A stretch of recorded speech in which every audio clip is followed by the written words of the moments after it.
আসসালামু আলাইকুম। আপনারা সবাই কেমন আছেন? আশা করছি ভালো আছেন। আলহামদুলিল্লাহ, আপনার দোয়ায় এবং ভালোবাসায় আমিও ভালো আছি। আমি সুমন আছি আপনার সঙ্গে ভূতে বাড়ি ইউটিউব চ্যানেলের পক্ষ থেকে। আমি বরাবরের মতো আবার চলে এলাম আপনাদের মাঝে নতুন আরও একটি গল্প নিয়ে। আজকে এই গল্পটা একটু অন্যরকম হতে চলেছে, তাই গল্পটা কেউ মিস করবেন না, সবাই আমাদের সঙ্গে থাকুন। আমি আজকে বেশি কথা বলবো না, সরাসরি মূল ঘটনায় চলে যাই। একটি গ্রামে ছিল রহিম মণ্ডল নামের একটি যুবক। যুবকটি বয়স খুব একটা বেশি না, আবার খুব একটা কম না। তার বয়স প্রায় 32 বা 33-এর মতো হবে। সেই যুবকটি একদিন একটি রাস্তা দিয়ে হেঁটে যাচ্ছিল। রাস্তাটি অনেক নিরিবিলি, শুনশান এলাকা। রাস্তার দুই ধার দিয়ে অনেক গাছপালা। ওটা এক ধরনের জঙ্গল বললেই চলে। সেই জঙ্গল দিয়ে হেঁটে যাচ্ছে রহিম। হেঁটে যেতে কে যেন তাকে ডাক দিল, যেভাবে তাকে ডাকতেছে, রহিম, এই রহিম, রহিম, কোথায় যাস? এখানে আয়, আমার পাশে আয়, আমার পাশে আয়, আর রাগিস না, আমার পাশে আয়। রহিম যেন একটু নার্ভাস হয়ে পড়ল। রহিম আওয়াজটিকে সম্মান করে এগোতে লাগলো। রহিম এগিয়ে যাচ্ছে, লোকটির আওয়াজটা আরো বেড়ে চলতেছে। কে যেন আবারও ডাকতেছে, রহিম, আয়, আয় আমার কাছে আয়, আমার কাছে আয়। রহিম তার কপাল দিয়ে ঘাম ঝরতে লাগলো। রহিম সামনের দিকে এগিয়ে যাচ্ছে। এগিয়ে যেতেই একটি অবয়ব তার সামনে এসে দাঁড়ায়। রহিম যেন চমকে উঠেছে। রহিম তাকে জিজ্ঞেস করতেছে, কে কে কে কে কে- কে তুমি? আমাকে ছেড়ে দাও, আমার সামনে কেন এসেছো? সেই অবয়বটি রহিমকে বলল, তুই এখানে কেন এসেছিস এত রাত্রে? সামনে দিকে এগোস না, যেখান থেকে এসেছিস সেখানেই ফিরে যা। সামনে দিকে আর এগোস না, সামনে মন্দিরের পাশে তো ভুলেও যাবি না। যদি বাঁচতে চাস তাহলে ওখান থেকে পালিয়ে যা, যেখান থেকে এসেছিস সেখানেই ফিরে যা, নাহলে কিন্তু তোর মৃতদেহ যাবে এখান থেকে, তুই বাড়ি যেতে পারবি না। রহিম একটু চিন্তায় পড়ে গেল। রহিম কি করব বুঝতে পারে না। রহিম ওখান থেকে পিছন দিকে দৌড়ে পালিয়ে গেল। পরের দিন সকালবেলা রহিম পুরো গ্রামবাসীদেরকে সব ঘটনা খুলে বলল। পুরো গ্রামবাসীর সব লোক তার কথাই সায় দিল।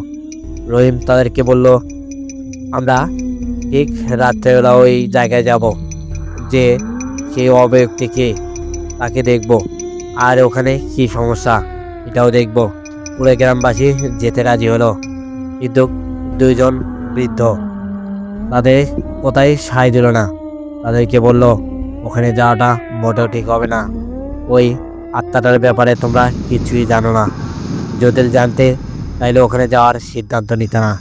আমরা জানি ওই আত্মাটা কতটা ভয়ানক হতে পারে, ওখানে ভুলেই কেউ পাওয়া দিবে না।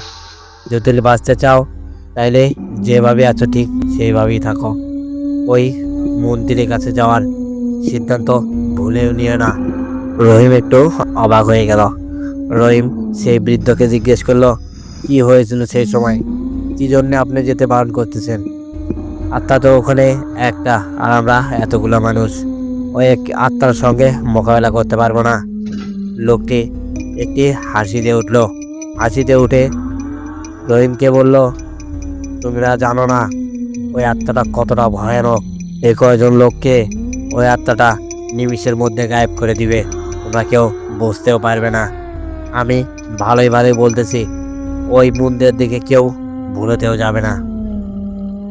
রহিম ওই মন্দিরে যাওয়ার আর সাহস করল না। এরকম করতে করতে বেশ কিছুদিন কেটে গেল। তারপরে হঠাৎ করে একদিন ওই গ্রামেরই আরেকটি যুবক ওই জঙ্গল থেকে উধাও হয়ে যায়। তাকে আর কোথাও খুঁজে পাওয়া যায় না। তাকে চতুর্দিকে অনেক লোকেই খুঁজতে থাকে, কিন্তু তার খোঁজ পায় না। এরকম করতে করতে আরো বেশ কিছু যুবক ওই এলাকাটি থেকে গায়েব হয়ে গিয়েছে, তাদের কোথাও খুঁজে পাওয়া যায় না। রহিম আবারও চিন্তায় পড়ে গেল। একে একে বেশ কিছু যুবক এই গ্রাম থেকে উধাও হয়ে গিয়েছে, কিন্তু সব কটাই এই গ্রামেরই, অন্য কোনো গ্রামের না। এই গ্রামে কি এমন অভিশাপ আছে, এই গ্রামের পিছনের রহস্যগুলো জানতে হবে।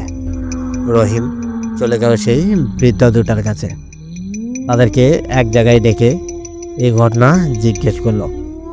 রহিমের কথা শুনে যেন তাদের মুখে আধার নেমে এলো। রহিমের কথায় তারা কোনো উত্তর দেয় না। রহিম জোর করার পরে তারা ঘটনাগুলো বলতে লাগলো। এটা অনেক দিন আগের কথা। এই গ্রামেই রঘুনাথ নামের একটি বৃদ্ধ ছিল। বৃদ্ধটির একটি সন্তানটির নাম অমরেশ।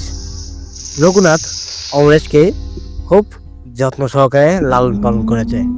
রঘুনাথের স্ত্রী অনেকদিন আগে মারা গিয়েছে। অমরেশের বয়স যখন 5 বছর, তখন রঘুনাথের স্ত্রী মারা যায়। তারপর থেকেই রঘুনাথ অমরেশকে অনেক কষ্ট করে লালন পালন করে এত বড় করেছে। অমরেশ একটু দুষ্ট প্রকৃতির ছিল। অমরেশ এত বড় হয়েছে, তারপরেও দুষ্টুমি করতে ভোলেনি। এখনো অনেক লোকের সঙ্গে দুষ্টুমি ফাজলামি করে।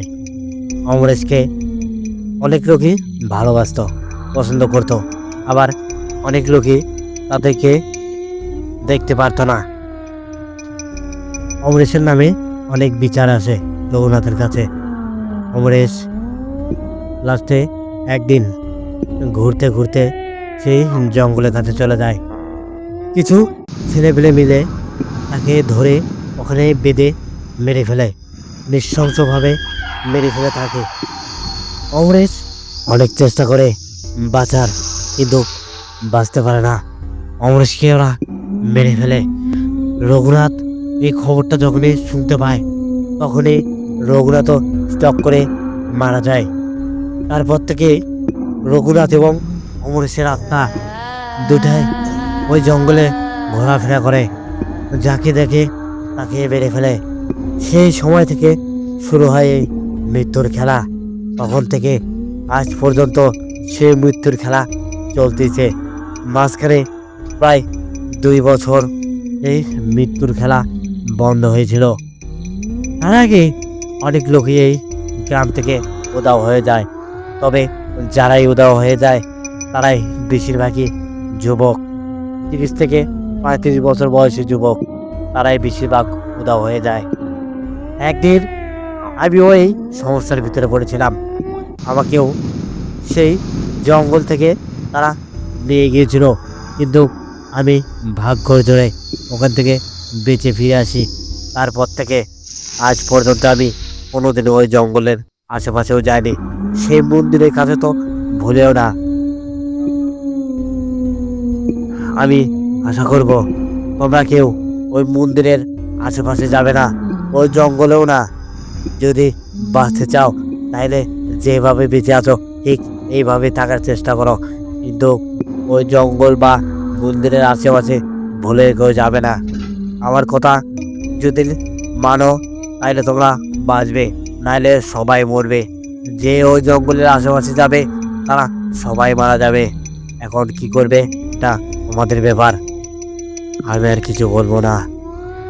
তাই বলেই সেই বৃদ্ধটি নিঃশ্বাস ফেলল।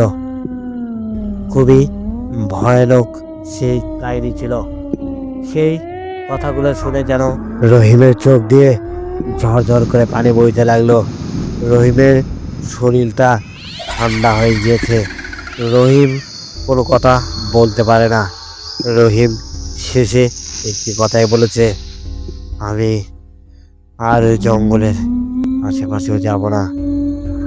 বৃদ্ধ দুটো বলল, শুধু তুমি না, গ্রামের সমস্ত লোকদেরকে জানিয়ে দাও, যাতে তারা ওই জঙ্গলের আশেপাশে যাতে না যায়। আমি আশা করব ওই জঙ্গলের আশেপাশে আর কেউই যাবে না। যদি বাঁচতে চাও তাহলে এই গ্রামেই থাকো, জঙ্গলের আশেপাশে যেও না। তারপর থেকে অনেক বছর কেটে গিয়েছে, সেই জঙ্গলের আশেপাশে কেউ যায় না। অনেক দিন চলে গিয়েছে, আর কোনো লোক উধাও হয় না। যদি কেউ ওই জঙ্গলের আশেপাশে যায় তাইলে তাকেও গায়েব করে দেয়। আমি জানি না এই মৃত্যুর খেলা আর কতদিন চলবে। আমি বুঝতে পারি না এই মৃত্যুর খেলা আর কতদিন চলবে। তাই বলেই ভাইটি তার ঘটনাগুলো শেষ করে। যাই হোক, ছোট্ট একটি ঘটনা আপনাদের মাঝে তুলে ধরলাম। জানি না কেমন লেগেছে। যদি ভালো লাগে তাইলে অবশ্যই সবার মাঝে শেয়ার করে দিবেন, আর চ্যানেলটি সাবস্ক্রাইব করতে ভুলবেন না। আরেকটি কথা, আমি অসুস্থ, অনেক ঠান্ডা লেগেছে, তারপরেও আপনাদের জন্য ভিডিও বানাচ্ছি। যাই হোক, আমার কথায় বা উচ্চারণে কোনো যদি ভুল হয়ে থাকে তাহলে সবাই ক্ষমার দৃষ্টিতে দেখবেন। আমি আর কথা বাড়াবো না, সরাসরি চলে যাব পরবর্তী গল্পে। আমাকে ঠিক যেভাবে ঘটনাটি পাঠিয়েছে আমি ঠিক ওইভাবে আপনাদের মাঝে প্রকাশ করার চেষ্টা করব ইনশাআল্লাহ। আসসালামু আলাইকুম। সুমন ভাই, আপনি কেমন আছেন? আশা করছি ভালো আছেন। আলহামদুলিল্লাহ, আপনার দোয়ায় আমিও ভালো আছি। আমি মমিন, আমি বলছি যাত্রার বাড়ি থেকে। আমি আর কথা বলবো না, সরাসরি ঘটনায় চলে যাব। আমার গ্রামে একটি পুরোনো বাড়ি ছিল। সেই বাড়িটাতে লোকমুখে শোনা যায় অনেক ভয়ানক জিনেরা থাকে। তা খুবই খারাপ দিন, অনেক লোকদেরকে অত্যাচার করতো। আমি একদিন সেই বাড়ির পাশ দিয়ে হেঁটে যাচ্ছি, যেতেই একটি করুণ সুরে কান্নার আওয়াজ আমার কানে ভেসে এলো। আমি সেই বাড়িটিকে উদ্দেশ্য করে বললাম, কে এই বাড়িতে এই কান্না করতেছে? কে তুমি? এত রাতে এখানে কেন কান্না করতেছ? সেই লোকটি আমার প্রশ্নে কোনো উত্তর দেয় না। আমি একটু ভয় পেলাম, আমার শরীরটা যেন ঠান্ডা হয়ে এলো, আমার গায়ের লোমগুলো যেন দাঁড়িয়ে গিয়েছে। আমি ভয়ে ভয়ে বাড়ির ভিতরে প্রবেশ করলাম। বাড়িটির গেটটি খুলতেই ভেতরে দেখলাম অনেক পাতা পড়ে আছে। শুধু তাই না, ভেতরে ঢুকতেই আচমকা একটি বাতাস এসে আমার শরীরটা ঠান্ডা করে দিয়ে গেল। শুধু বাতাসই না, বাতাসের সঙ্গে অনেক পাখি সেই ঘরটি থেকে বেরিয়ে চলে গেল। আমি ভেতরে প্রবেশ করলাম। সেই কান্নাটি যেন রীতিমতো বেড়েই চলেছে। একটি পুরুষ মানুষ কান্না করতেছে। সেই পুরুষটিকে বা এত রাতে এই ভাঙা বাড়িতে কান্না করতেছে। আমার বিষয়টা একটু অস্বাভাবিক মনে হলো। আমি ওখানে আর দেরি করলাম না, পিছন দিকে দৌড়িয়ে ওখান থেকে চলে আসি আমার গ্রামে। পরের দিন সকালবেলা আমার গ্রামবাসীদেরকে আমি সব ঘটনা জানাই। আমার গ্রামবাসীরা আমাকে সব ঘটনা খুলে বলে। আমি আগে কিছু জানতাম না, কারণ আমি গ্রামে খুব একটা আসি না। আমি ঢাকায় থাকি, ঢাকা রাজবাড়িতে থাকি। আমি ছোটোখাটো একটি জব করি। আমার বয়স যখন 10 বছর, তখন থেকে আমি ঢাকায় থাকি আমার মা বাবার সঙ্গে। এখন তো বড় হয়ে গেছি, বিয়ে করেছি, আমি এখন ঢাকায় সেটেল। আমি ঢাকা থেকে বাড়িতে বেড়াতে দিয়েছিলাম। যাই হোক, আমি ঘটনায় চলে যাই। আমার গ্রামবাসী সবাই আমাকে ওই বাড়িটির আশেপাশে যেতে বারণ করে। আমি তো কোনো কথা শুনি না, কারণ আমি এসব বিষয়ে খুব একটা বিশ্বাস করি না, কারণ ছোট থেকে শহরে বড় হয়েছে। আমি আবারও সেই বাড়িতে যাওয়ার সিদ্ধান্ত নিলাম। তখন বাজে প্রায় রাত 1টার মতো। আমি সেই বাড়িতে যাওয়ার সিদ্ধান্ত নিয়ে ফেলি, সেই বাড়ির দিকে রওনা দিয়ে ফেলি। সেই বাড়ির দিকে হেঁটে যাচ্ছি, আমার গাওটা যেন ঠান্ডা হয়ে এলো। শীতল বাতাস এসে আমার শরীরটা ভেদ করে নিয়ে যাচ্ছে। চতুর্দিকে পাখিদের ডাক, শুধু পাখি না, শিয়ালও ডাকতেছে, খুবই ভয়ানকভাবে চিৎকার করতেছে শিয়াল। আমি এসব বিষয়ে কোনো কান না দিয়ে সরাসরি হাঁটতে থাকি সেই বাড়ির দিকে। দেখতে দেখতে সেই পুরোনো ভাঙা বাড়ির কাছে চলে এলাম। বাড়ির ভিতরে ঢুকতেই আচমকা আবারও সেই বাতাসটি এসে আমার শরীরে লাগলো। ঠিক বাতাসটি লাগার কিছুক্ষণ পরেই আবারও সেই কান্নার আওয়াজ, আবারও সেই একইভাবে কান্নার আওয়াজ ভেসে এলো। আমি ভেতর দিকে হেঁটে যাচ্ছি, কান্নাটা রীতিমতো বেড়েই চলেছে। আমি কান্নাটাকে উদ্দেশ্য করে হাঁটতে লাগলাম। হাঁটতে হাঁটতে আমি ছাদে পৌঁছে গেলাম। ছাদে যেয়ে দেখি কেউ নেই, কিন্তু কান্নার আওয়াজটা তো আমি ছাদ থেকে শুনলাম। পিছন দিকে আবার লক্ষ্য করে দেখি বাড়ির ভিতর থেকে কান্নার আওয়াজটি আসতেছে। আমি আবার ছাদ থেকে ঘরের ভিতরে প্রবেশ করলাম। ভেতরে ঢুকে অনেক খুঁজতে থাকি, কিন্তু সে লোকটিকে পায় না। আমি কি করব বুঝতে পারি না। আমার সাহসী আর কুলোলো না। আমি সেই বাড়িটি থেকে বেরিয়ে যাওয়ার সিদ্ধান্ত নেই। গেটের কাছে আসতেই গেটটি আচমকা বন্ধ হয়ে যায়। আমি ভিতর থেকে অনেক চিৎকার করি, কিন্তু আমার চিৎকার আরো কান পর্যন্ত যায় না। যাবেই বা কিভাবে? এই বাড়িটির আশেপাশে তো আর কোনো ঘরও নেই। এত রাত্রে এই বাড়ির আশেপাশেও কেউ আসবে না, কারণ সবাই জানে এই বাড়িটিতে ভয়ানক জিনেরা থাকে। আমি কি করব বুঝতে পারি না। চতুর্দিকে দৌড়াতে লাগলাম। কে কান্না করতেছে? আমি ডাকতেছি তাদেরকে, কে তুমি আমার সামনে এসো, কিন্তু কেউ আমার সামনে আসে না। আচমকা কি যে একটা পড়ার শব্দ পেলাম। আমি পিছন দিকে তাকিয়ে দেখি কিছুই নেই, কিন্তু কি এমন জিনিস এটা পরে ভেঙে গেল। কোনো একটি কাঁচের জিনিস পড়েছে। আমি চতুর্দিকে খুঁজতে লাগলাম, কিন্তু সেই জিনিসটা আমার চোখে পড়ে না। আমি কি করব বুঝতে পারি না। আমি ওখান থেকে বের হওয়ার অনেক চেষ্টা করি, কিন্তু বেরোতে পারি না। কিছুক্ষণ পরেই আবার পিছন থেকেই কেউ একজন কান্না করতেছে। আমি পিছন দিকে তাকাতেই হতভম্ব হয়ে গিয়েছি। আমার শরীরটা ঠান্ডা হয়ে গিয়েছে। আমি ভয়ে যেন আর কথা বলতে পারি না। পিছন দিকে তাকিয়ে দেখলাম একটি অবয়ব দাঁড়িয়ে আছে। তার চোখ দুটো লাল বর্ণের। তার চোখ দিয়ে যেন রক্ত বেয়ে বেয়ে পড়তেছে। সেই লোকটিকে দেখে আমি তো ভয়ে ওখানে অজ্ঞান হয়ে পড়ে যাই। আমার জ্ঞান ফেরায় পরে দেখলাম চতুর্দিকে আলো এসেছে, তার মানে সকাল হয়ে গিয়েছে। আমি খুবই দ্রুত ওখান থেকে বেরিয়ে চলে আসি। বেরিয়ে চলে এসে গ্রামের সমস্ত লোকদেরকে সব ঘটনা খুলে বলি। গ্রামের লোকেরা বলে ওখানে অনেক লোকই উধাও হয়ে গিয়েছে, অনেক মানুষও ওখান থেকে গায়েব হয়ে গিয়েছে। আমি গ্রামের সমস্ত লোকদেরকে বললাম একটি কবিরাজ আনা হোক, কবিরাজ এনে সেই বাড়িটিকে অভিশাপ মুক্ত করব। আপনারা সবাই কি বলেন? গ্রামের সমস্ত লোক সায় দিল। আমি আমার পরিচিত ঘনিষ্ঠ একটি কবিরাজকে খবর দিলাম। কবিরাজ পরের দিন সকালবেলা চলে এলো। এসে সারাদিন থেকে রাত্রেবেলা আমরা সবাই মিলে সেই পুরোনো বাড়ির থেকে রওনা দিলাম। বাড়িটির কাছে যেতেই আচমকা একটি বাতাস এসে আমাদের শরীরে লাগলো। আমি যেন আর সামনের দিকে এগোচ্ছি না, কারণ সেই অবয়বটির খুবই বিকৃত চেহারা দেখে আমার তো শরীরটা ঠান্ডা হয়ে গিয়েছিল। সেই আচমকা বাতাস আসার সঙ্গে সঙ্গে আমার সেই অবয়বটির কথা মনে এলো। আমি কবিরাজকে বললাম আমি সেই অবয়বটিকে দেখেছি, তার ভয়ানক রূপটা আমি দেখেছি। আপনি দেখেননি? আমার মনে হয় আমাদের ভিতরে যাওয়াটা ঠিক হবে না। কবিরাজ আমাকে বলল তুমি আমার সঙ্গে চলো, তোমার কিচ্ছু হবে না, যত যা হয় আমি দেখে নেব। আমাকে সাহস দিল। আমি গ্রামবাসীদেরকে বললাম আপনারা এখানে থাকুন, আমরা ভেতরে যাচ্ছি। তাই বলে আমরা দুজন ভেতরে প্রবেশ করলাম। ভেতরে প্রবেশ করার সঙ্গে সঙ্গে গেটটি খুবই ভয়ানকভাবে লেগে গেল। আমি পিছন দিকে তাকিয়ে দেখি গেটটি লেগে গিয়েছে। কবিরাজ আমাকে বলল তুমি কোনো চিন্তা করবে না। কবিরাজ আমাকে বলল তুমি একটি দাগ দাও, গোল আকৃতির।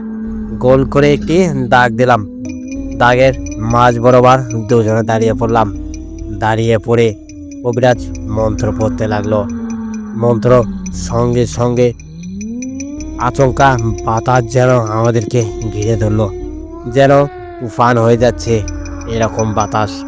চতুর্দিক থেকে সমস্ত জিনিসপাতি ছুঁড়ে আমাদের দিকে আসতে লাগলো, কিন্তু সেই দাগের ভিতরে কোনো জিনিসই আসে না। চতুর্দিকেই পড়ে যাচ্ছে, কিন্তু দাগের ভিতর ঢুকতেছে না। এর ভিতরেই কবিরাজ ভয়ানকভাবে চিৎকার করে উঠল। চিৎকার করে সেই লোকটিকে ডাক দিল।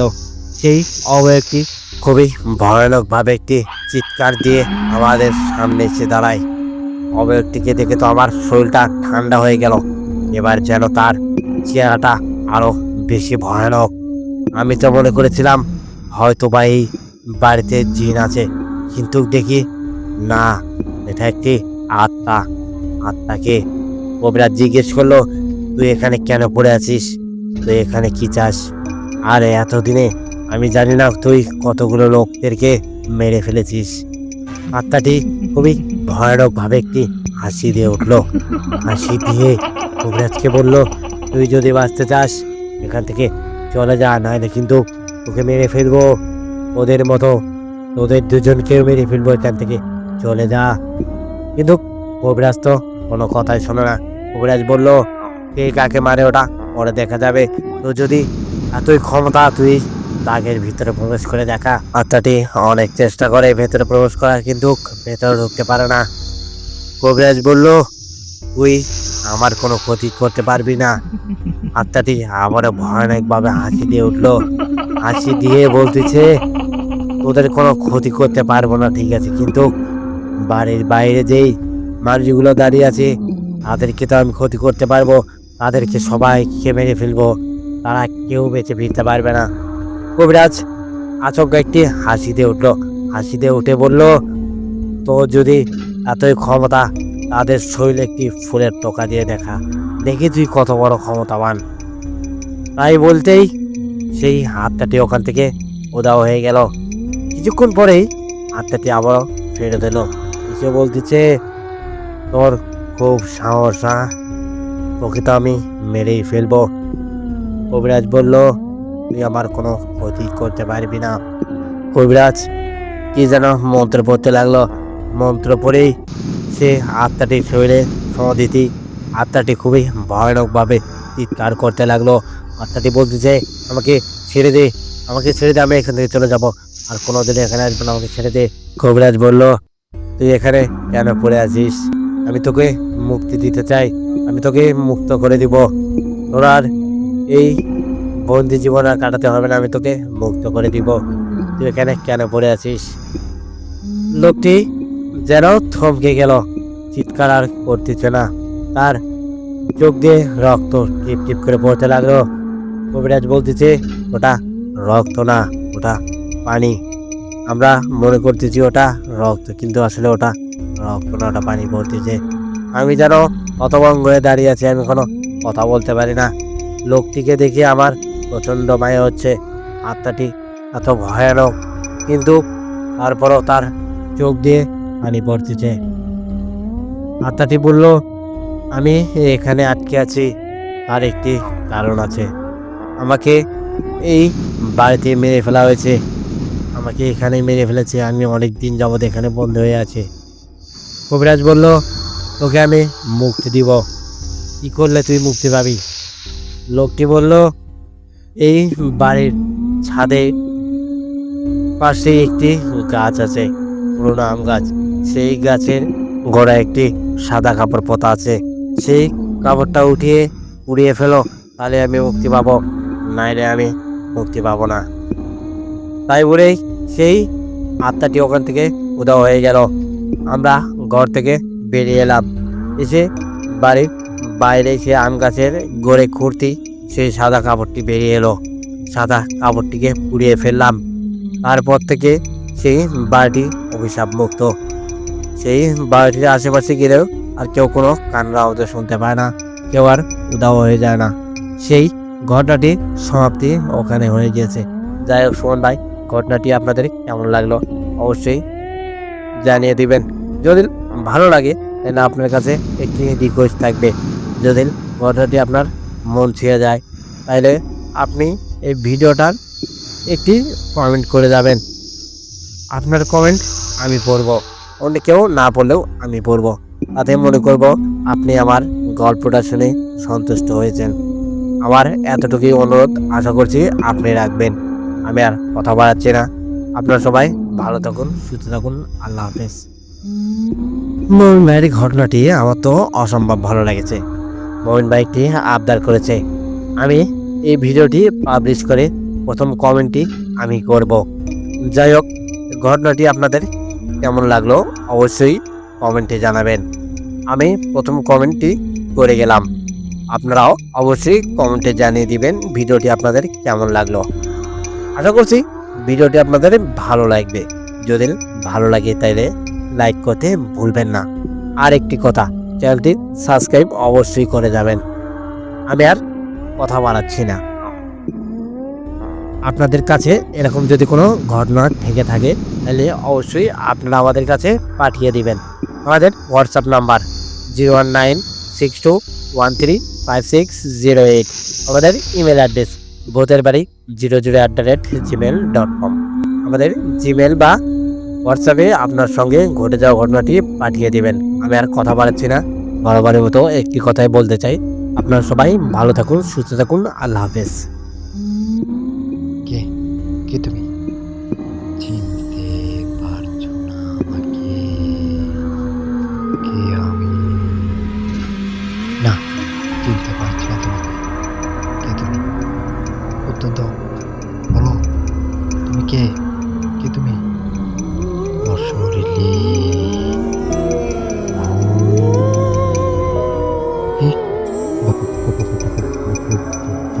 ভূত তুমি? ভূত?